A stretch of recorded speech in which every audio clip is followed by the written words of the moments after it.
and it has to do a lot also has to do with the clarity that the state of Pakistan has, because these terrorists and their sponsors have come to understand कि अब इनकी कोई appeasement की गुंजाइश नहीं है, अब इनसे कोई बातचीत की गुंजाइश नहीं है. तो once they know that the state is telling them very clearly कि या आप रियासत की विल के आगे सबमिट करें आइन और कानून के मुताबिक, और otherwise we are here and we are standing and we are fighting. दहशतगर्दों से कोई बात नहीं होगी. दहशतगर्द रियासत के सामने हथियार डाल दें या हम उन्हें खत्म कर देंगे. DGISPR lieutenant general Ahmed Sharif Chaudhary का वाज़े पैगाम. कहा, दहशतगर्द शहरियों को शहीद कर रहे हैं, ये बलूचिस्तान की तरक्की के खिलाफ हैं, इसलिए मजदूरों को कत्ल करते हैं. बलूचिस्तान के हालात ख़राब करने में मखसूस अनासिर मुलव्वस हैं. जानबूझकर ये तासुर फैलाने की कोशिश की जाती है कि बलूचिस्तान में हालात ख़राब हैं. बलूचिस्तान का मसला वहाँ के कुछ सरदार और इलीट तबका है. इलीट और सरदार कहते हैं गरीब का बच्चा आगे ना बढ़े, उनका गुलाम रहे. सरदार और इलीट तबका लेवीज़ को ज़ाती फोर्स समझता है. उनको अपने ज़ाती घरों की चौकीदारी के लिए लेवीज़ फोर्स चाहिए. स्मगलिंग रोकते हैं तो कहा जाता है मैं दहशतगर्दी करवाऊंगा. ये अपने गैर कानूनी धंधों के लिए परमिट्स मांगते हैं. ये कहते हैं जो 1000 अरब से ज़ायद बजट मिलता है उसमें हिस्सा दो. हम इलीट और सरदार से नहीं, बलूचिस्तान के लोगों से बात करेंगे.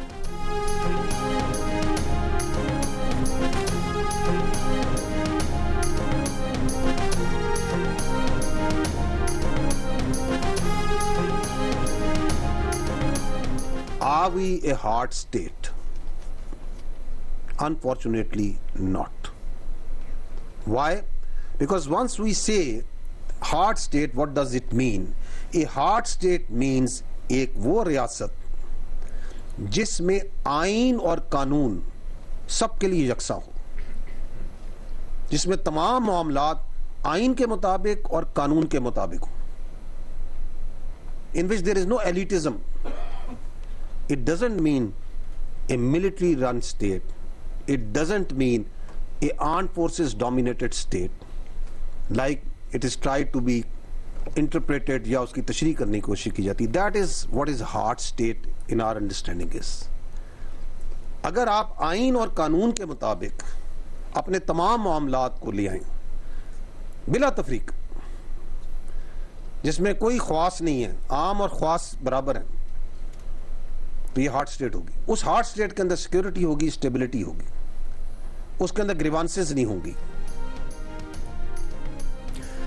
रियासत है तो सियासत है, रियासत है तो जान है. तमाम मामलात को आइन और कानून के मुताबिक देखना होगा. DGISPR lieutenant general Ahmed Sharif Chaudhry ने कहा, बदकिस्मती से हम हार्ड स्टेट नहीं. क्यों? हार्ड स्टेट का मतलब ऐसी रियासत है जहां आइन और कानून सबके लिए यकसा हो, जिसमें तमाम मामलात आइन और कानून के मुताबिक हों, जहां इलीटिज्म ना हो. इसका मतलब फ़ौज के ज़ेर इंतज़ाम रियासत या मुसल्लह अफ़वाज के गलबे वाली रियासत नहीं, जैसे हार्ड स्टेट की तशरीह करने की कोशिश की जा रही है. हम सब की बुनियादी जिम्मेदारियां हैं कि हम रियासत के साथ वफादार हों. रियासत के साथ वफादारी हर शहरी का बुनियादी फ़र्ज़ है.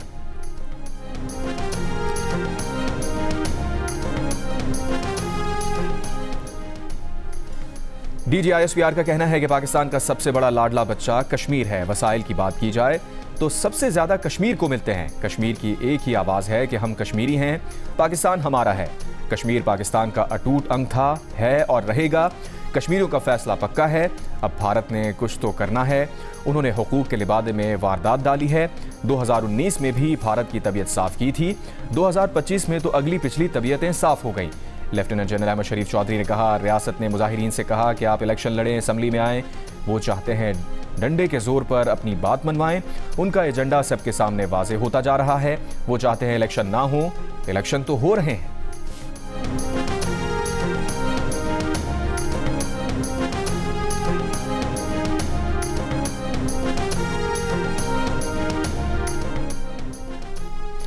भारत और अफगानिस्तान का मुश्तरका एजेंडा दहशतगर्दी है. मार का हक में दुश्मन की हिकमत अमली नाकाम होने पर बलूचिस्तान में नजरें जमाई गई. DGISPR की प्रेस कॉन्फ्रेंस, कहा तालिबान रजीम दहशतगर्दों की मदद कर रही है, तालिबान की डिप्लोमेसी भी दहशतगर्दी है। 2026 में बम धमाकों की 28 वाक़यात हुए, ज़्यादातर धमाकों में अफगान बाशिंदे मुलविस पाए गए। DGISPR ने मजीद कहा अफगान तालिबान रजीम का एक ही काम है, ये दहशतगर्दी को बतौर कारोबार करते हैं। अफगानिस्तान और भारत के दरमियान BLA के अलावा और क्या चीज़ मुश्तरक है? रवां साल मुल्क में मजमूई तौर पर 40,000 से ज़ायद इंटेलिजेंस बेस्ड ऑपरेशन किए गए। इनमें बलूचिस्तान में 31,000 से ज़ायद ऑपरेशन शामिल हैं। ऑपरेशन में 2,084 दहशतगर्दों को हलाक किया गया। दहशतगर्दी के वाक़यात में 322 पाकिस्तानी शहरी और फौज के 300 से ज़ायद जवान शहीद हुए।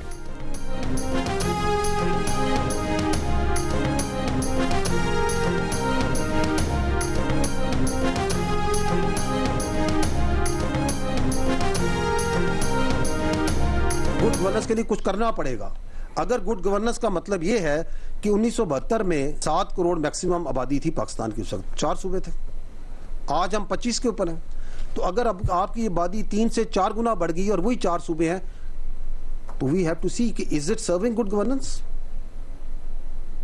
But that debate has to be essentially done by the politicians, by those in power, even those who have been previously in power, and those who are responsible towards this for the people of Pakistan. But the answer lies, it has to be done as per the will of the people of Pakistan. Good governance requires an administrative reset, then let that be happen. If that good governance requires it changes, then let that be happen. But it has to be done through the constitutional method, through the legal method. DGISPR lieutenant general Ahmed Sharif Chaudhry ने कहा है कि पाकिस्तान की security के लिए good governance इंतहाई अहम है। मसाइल हल नहीं हो रहे तो उसका मतलब है गुड गवर्नेंस के लिए कुछ करना पड़ेगा, इसके बगैर मुल्क के वसाइल हल नहीं हो सकते। लेफ्टिनेंट जनरल अहमद शरीफ चौधरी ने कहा 1972 में मुल्क की आबादी 7 करोड़ थी और उस वक्त 4 सूबे थे। आज आबादी 25 करोड़ से ज़्यादा है। अगर आबादी 3 से 4 गुना बढ़ गई है और सूबे 4 ही हैं तो क्या गुड गवर्नेंस हो रही है? DGISPR ने कहा मोहसिन नकवी ने जो बात की है वो उनकी ज़ाती राय है, जो भी फैसला हो वो पाकिस्तान के अवाम की ख्वाहिशात के मुताबिक होना चाहिए।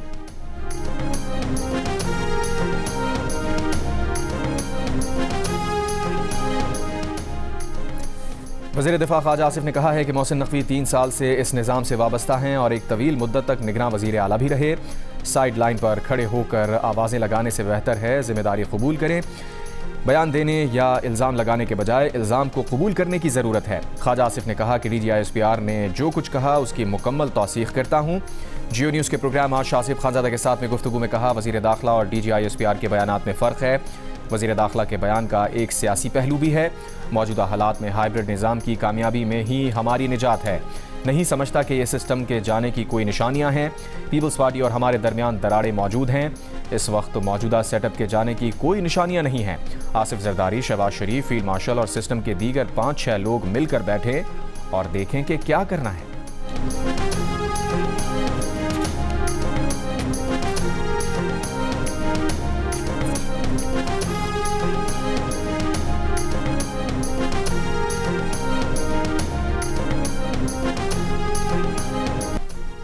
अमेरिका के सदर डोनाल्ड ट्रंप ने ईरान पर ताज़ा हमलों का हुक्म दे दिया। अमेरिकी अखबार के मुताबिक अमेरिका और इसराइल ईरान की तवानाई तंसीबात पर हमले का मंसूबा बना रहे हैं।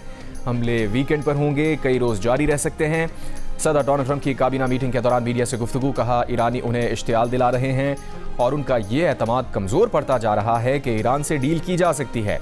इल्ज़ाम लगाया कि ईरानी झूठ बोलते हैं, अपने वादों से फिर जाते हैं, गलत नुमाइंदगी करते हैं। डोनाल्ड ट्रंप का कहना था कि वो ईरान पर सख्त फौजी हमलों की मंसूबाबंदी कर रहे हैं। दावा किया कि अमेरिका ने ईरान पर सख्त हमले किए तो क़दामत पसंद बतदरीज कमज़ोर हो जाएंगे। ईरान ने अमेरिका और इसराइल को अहम इंफ्रास्ट्रक्चर पर हमलों से खबरदार कर दिया। ईरानी खबर एजेंसी तस्नीम के मुताबिक ईरानी फ़ौज के पास सलाहियत भी है, इरादा भी, जामे मंसूबा तैयार है।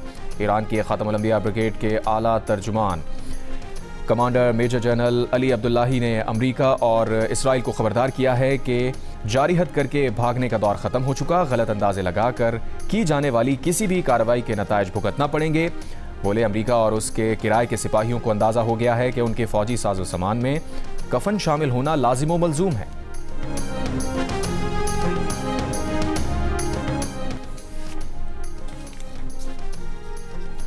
ग्लासगो में जारी कॉमनवेल्थ गेम्स में पाकिस्तान की फातिमा जहरा को सेमीफाइनल में कनेडियन बॉक्सर ने शिकस्त दे दी। रेफरी ने 2 राउंड के बाद मुकाबला रोक दिया।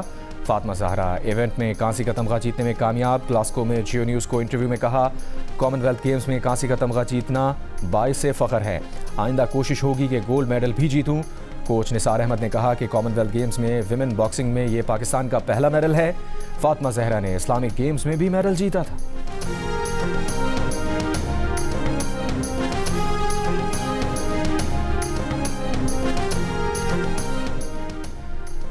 आज़ाद कश्मीर इंतखाबात के दूसरे मरहले के लिए इंतखाबी मुहिम ख़त्म। मुजफ्फराबाद डिवीज़न के 3 अजला और 12 महाजिर नशिस्तों पर पोलिंग 2 अगस्त को होगी।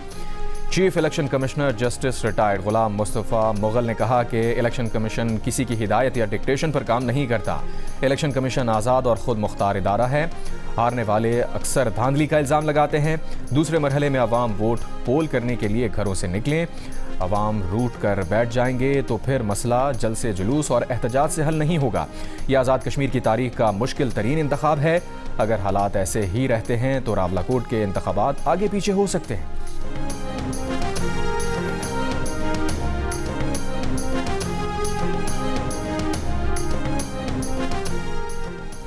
Chairman peoples party Bilawal Bhutto Zardari ने कहा है कि कश्मीर इंतखाबात के पहले मरहले की साख का फैसला इंसाफ से होगा। इलेक्शन कमीशन 2 अगस्त से पहले धांधली से मुताल्लिक तमाम शिकायत की खुली अदालत में समाअत करें। पोलिंग स्टेशंस के नताइज और इंतखाबी रिकॉर्ड अवाम के सामने रखे। बोले, कश्मीर के अवाम की मुश्किलात फौरी ख़त्म होना चाहिए। इंटरनेट बैंकिंग बहाल होना चाहिए। खाना, दवा, ज़रूरी सामान उन तक पहुँचना चाहिए। एहतजाज कार्रवाई का सिलसिला फौरी मुअत्तल हो। अगर आप इस सबसे इत्तफाक करते हैं तो 2 अगस्त को तीर पर मोहर लगाएं।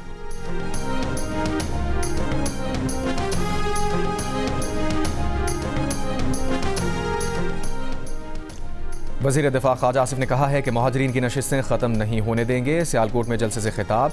बोले, कभी नहीं कहा रावलाकोट के लोग कश्मीरी नहीं। कहा इलेक्शन कमेटी वाले मशकूक और फौरन फंडिंग पर चल रहे हैं। राना सना ने कहा कि 2 अगस्त के इंतखाबात आज़ाद कश्मीर के मुस्तकबिल के लिए अहम हैं। चनारी में जलसे से खिताब करते हुए बोले, अवामी खिदमत का मॉडल आज़ाद कश्मीर में भी लाएंगे। वफाकी वज़ीर उमूर कश्मीर अमीर मुकाम ने कहा, पीपल्स पार्टी को इस बात का जायज़ा लेना चाहिए कि अवाम ने उसे क्यों मुस्तरद किया। खावड़ा मुजफ्फराबाद में मुस्लिम लीग नून के जलसे से खिताब करते हुए कहा, पीपल्स पार्टी को याद रखना चाहिए कि वो खुद इसी निज़ाम का हिस्सा है और अहम आइनी ओहदों पर फाइज है। उन्हें यह मालूम होना चाहिए कि अगर हम गए तो सब इकट्ठे जाएंगे। राजा फारूक हैदर ने कहा, 2 अगस्त को नून लीग कामयाबी हासिल करेगी।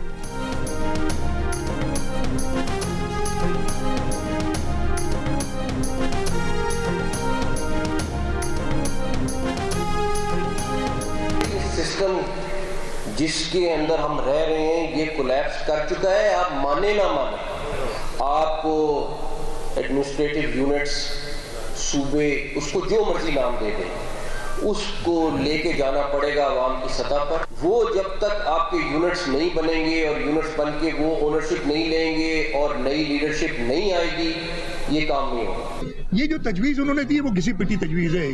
अच्छा, ये भी मैं आपको पूरा कर लूँ, ये घिसी पिटी तजवीज़ है जिसके एक जो बहुत सारी तजावीज़ दी हैं उनमें से एक ये दी है, लेकिन ये ऐसी है जिसको कभी भी ये सिंध की सूफियों की धरती के लोग कबूल नहीं करेंगे। वज़ीर आला सिंध मुराद अली शाह ने कहा है कि अगर मोहसिन नकवी समझते हैं कि निज़ाम में मसला है तो वो तजवीज़ दें। जो तजवीज़ उन्होंने दी है वो घिसी पिटी तजवीज़ है। सिंध सूफियों की धरती है, यहाँ के लोग इसे कबूल नहीं करेंगे। भिटशाह में मीडिया से गुफ्तगू करते हुए वज़ीर आला सिंध का कहना था कि नौजवान कॉकरोच नहीं हो सकते। नौजवान मुल्क का सरमाया है। सेनेटर शहरी रहमान का मौजूदा हालात में नए इंतज़ामी यूनिट्स पर बातचीत ना करने का मशवरा। कहा, इंतज़ामी यूनिट्स की बात इस वक्त आगे ना ही बढ़ाई जाए तो अच्छा होगा। ये मुनासिब वक्त नहीं है।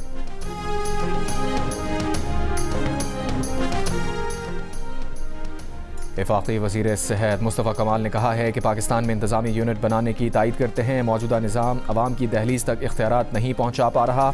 लोगों की दहलीज तक इख्तियारात और वसाइल नहीं पहुँच रहे। दुनिया में आबादी बढ़ने पर इंतज़ामी यूनिट बनाए जाते हैं। मोहसिन नकवी ने इंतज़ामी यूनिट पर जो बात की वो हम पहले से करते आ रहे हैं। तमाम जमातें मिल बैठ कर इंतज़ामी यूनिट्स पर इत्तफाक करें। कानून में सुकम है तो कानून तब्दील करके इंतज़ामी यूनिट्स बनाए जाएं।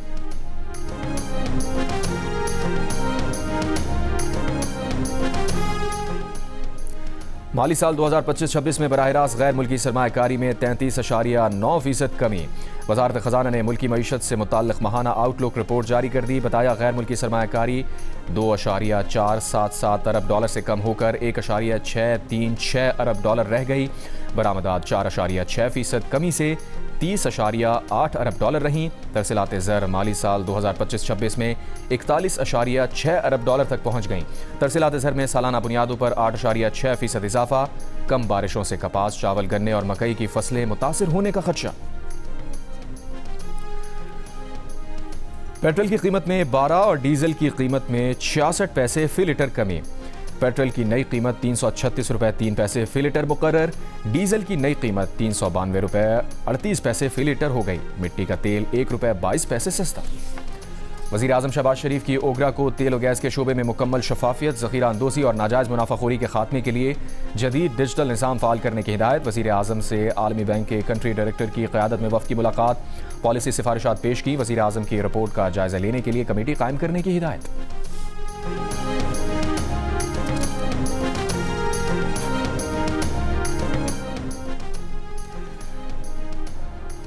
DGISPR lieutenant general Ahmed Sharif Chaudhary का कहना है कि सऊदी अरब खादिम हरमैन शरीफैन है, पाकिस्तान मुहाफ़िज़ हरमैन शरीफैन है। पाकिस्तान और सऊदी अरब का ताल्लुक़ ख़ास और स्ट्रेटेजिक है। दोनों मुल्क कई डोमेन में एक दूसरे से बंधे हुए हैं। DGISPR का कहना था कि पाकिस्तान और मुत्तहदा अरब अमारात के बड़े करीबी ताल्लुकात हैं। प्रोपेगेंडा करने वाले कभी कामयाब नहीं होंगे। लेफ्टिनेंट जनरल अहमद शरीफ चौधरी ने कहा, शहीदों के बारे में मौलाना फजलुर रहमान ने नाकाबिल फ़हम बात की। ये बयानिया तो भारत चलाता है। हम 20 साल से दहशतगर्दी के खिलाफ जंग लड़ रहे हैं। अगर आपकी बका को खतरा हो तो क्या आप लड़ना बंद कर देंगे?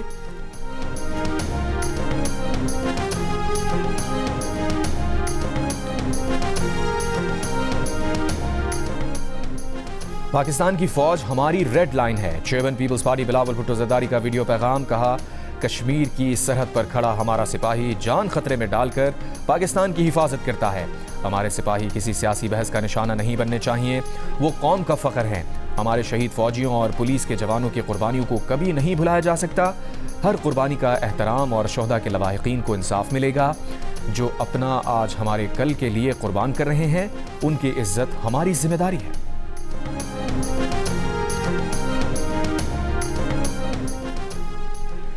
बेलारूस के चीफ ऑफ जनरल स्टाफ की ज़ेर क़यादत वफ़द की सरबराह पाक बहरिया एडमिरल नवीद अशरफ से मुलाकात। दोनों जानिब से मौजूदा दो तरफ़ा दिफ़ाई ताल्लुक़ात के दायरा-कार को मज़ीद मजबूत और मुतनव्वि बनाने पर गौर। ISPR के मुताबिक एडमिरल नवीद अशरफ ने कहा कि पाकिस्तान दोनों ममालिक के दरमियान तवील मुद्दती कसीरुल जहती ताउन को फ़रोग़ देने का ख़्वाह है।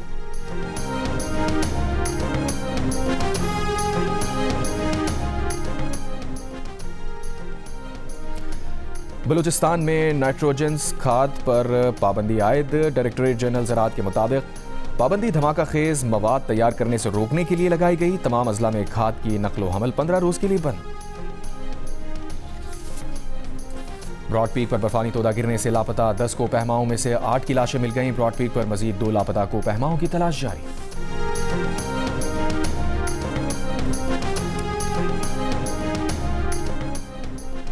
कराची के इलाके जोड़िया बाजार में मुबैना मुकाबला शहरी जाँ बहाक। पुलिस के मुताबिक रेडी बान आसिफ डाकुओं की फायरिंग का निशाना बना। फरार डाकुओं को पकड़ा ना जा सका। मानसेरा में रिश्ते के तनाज़े पर मुखालिफिन की घर में फायरिंग। 3 भाई जाँ बहाक, 1 बच्चा जख्मी। पुलिस के मुताबिक 2 ख़वातीन समेत 9 अफराद के खिलाफ मुकदमा दर्ज। मुल्जिमान की तलाश जारी। कसूर में 70 साला सरदारा बीबी के अगवा का मामला हल। खातून की लाश घर के सहन से बरामद। 2 भतीजे गिरफ्तार। पुलिस के मुताबिक खातून को उसके सगे भतीजों ने जायदाद के तनाज़े पर कत्ल किया। ईरानी वज़ीर ख़ारजा अब्बास अराग़ची का बरतानवी हम मनसब एड मिलीबैंड से टेलीफोन पर राबता।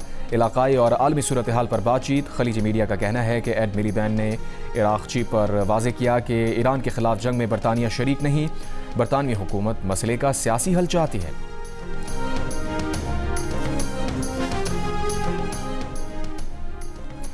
अमेरिका का F-35 लड़ाका तैयारा कैलिफोर्निया के शहर सैन डिएगो में गिरकर तबाह। पायलट ने पैराशूट की मदद से छलांग लगाकर जान बचाई। तैयारा एयरबेस में गिरने से लगी आग पर काबू पा लिया गया। F-35 अमेरिका का जदीद तरीन स्टेल्थ लड़ाका तैयारा है। मालियत $102 मिलियन है। तैयारा हादसे की वजह सामने ना आ सकी। मराकश से स्पेन में बड़े पैमाने पर गैर कानूनी तारिकीन वतन का दाखिला। इटली ने स्पेन से शेंगन मुआहिदा मुअत्तल कर दिया। अमरीकी मीडिया के मुताबिक एक ही दिन में 50,000 तारिकीन वतन ज़मीनी और समंदरी रास्ते से सरहद अबूर करके स्पेन के इलाके सेउटा पहुंचे थे। कम से कम 34 अफराद की हलाकत की इत्तला। स्पेन के वज़ीर आज़म पेड्रो सैंचेज़ बहरान के खात्मे के लिए सेउटा पहुंच गए। कहा, तारिकीन वतन की आमद सालमियत के खिलाफ है, सेउटा के अवाम की सलामती यकीनी बनाएंगे। बोले, इटली से सबसे ज़्यादा गैर कानूनी तारिकीन वतन यूरोप में दाखिल होते हैं। शेबन पीसीबी मोहसिन नकवी की ज़ेर सदारत PSL इंतजामिया और फ्रेंचाइज मालिकान का इजलास। PSL 11 के कामयाब इनेकाद और अगले सीज़न की तैयारियों पर बातचीत। Window, playing conditions, direct signing और रिटेंशंस पर जल्द वर्कशॉप्स मुनक्किद की जाएंगी। PSL और तमाम 8 फ्रेंचाइजेस के बाहमी इश्तराक से लीग का ऑफिशियल मर्चेंडाइज प्लेटफॉर्म भी लॉन्च किया जाएगा। पिक्सल एंटरटेनमेंट और जियो टेलीविजन के इश्तराक से पेश किए जाने वाले रियलिटी शो में इस वीकेंड पर क्या कुछ मुनफरिद नया आने वाला है, जानिए। पाकिस्तान गॉट टैलेंट की आने वाली इक़सात में हफ्ते और इतवार की रात 10 बजे सिर्फ जियो पर।